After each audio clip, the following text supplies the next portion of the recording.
수많은 국군 장병들의 마음을 사뭇 설레게 만든 대선 공약이 최근 화제입니다. 병사 월급 200만 원 시대.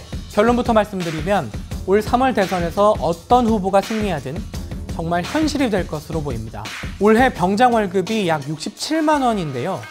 여야 후보들은 앞다퉈 이 월급을 약 3배 이상 높이겠다고 밝혔습니다.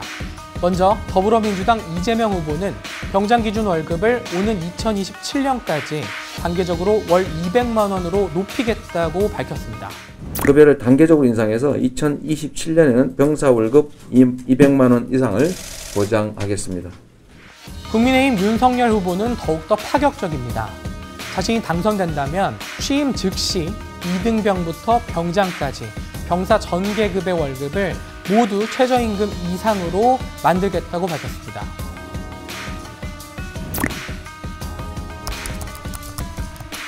최저임금을 보장해야 된다고 하는 것은 최저임금제도 취지에 비추어서 그게 공정과 상식에 맞는 것이기 때문에.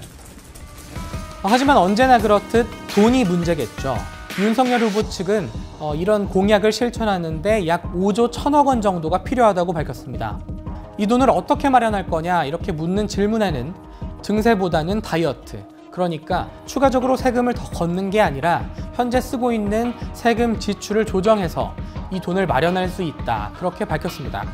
이재명 후보 측도 비슷한 입장입니다. 추가적인 세수 증가분과 또 병력 규모의 감소를 고려하면 자연스럽게 공약 실천하는 데 필요한 돈을 마련할 수 있다, 이렇게 밝혔습니다. 여기에 정부도 병사의 월급, 그러니까 병장 기준 월급을 최저임금 수준으로 높이는 데 필요한 돈을 산출했는데요. 약 3조 9천억 원, 그러니까 4조 원 정도가 필요하다고 봤습니다. 하지만 실제로 필요한 돈은 이 계산보다는 훨씬 더 커질 거란 분석이 많습니다. 그러니까 현재 국군이 약 50만 명 정도 되는데 이 중 병사가 30만 명, 그리고 장교나 부사관 같은 간부가 20만 명입니다. 병사들의 월급을 200만 원 수준으로 높여주게 되면 자연스럽게 현재 간부들의 월급도 높여줘야 되기 때문에 이 돈이 훨씬 더 커질 거란 겁니다.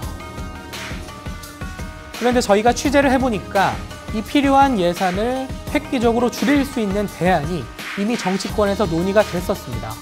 피복비, 여러 가지 생필품비 같은 경우는 최저임금 같은 경우에서 공제를 하는 방법도 있을 거예요.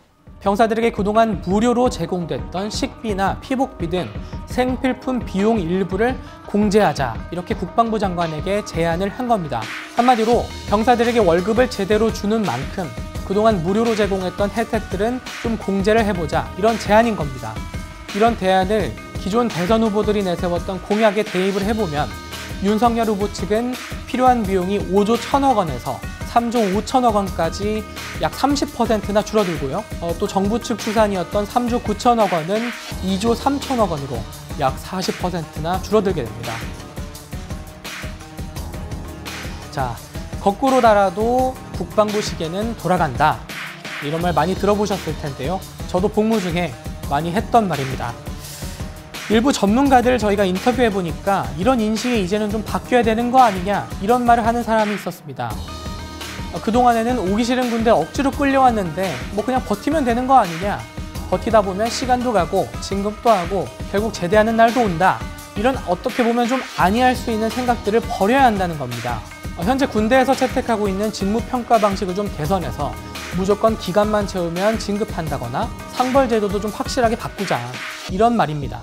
실제로 전문가들의 말을 들어보면요, 징병제인 우리나라와 직접적인 비교가 좀 어렵겠지만 미국의 경우에는 일병이나 상병 이런 계급에서 진급하지 못하고 5년, 10년씩 이제 복무를 하는 경우도 있다고 합니다. 사실 제가 전역할 때쯤에는 제 월급이 10만 원 정도밖에 되지 않아서 돈이 항상 부족했던 기억이 납니다.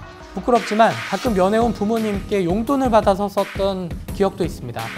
아무쪼록 좀 그런 일들이 반드시 앞으로는 없도록 올 3월 대선 이후에 출범할 새 정부가 공약을 어떻게 지켜나가는지 함께 살펴봐야 될 것 같습니다. 지금까지 CBS 노컷 뉴스 팩트체크팀 김태환입니다.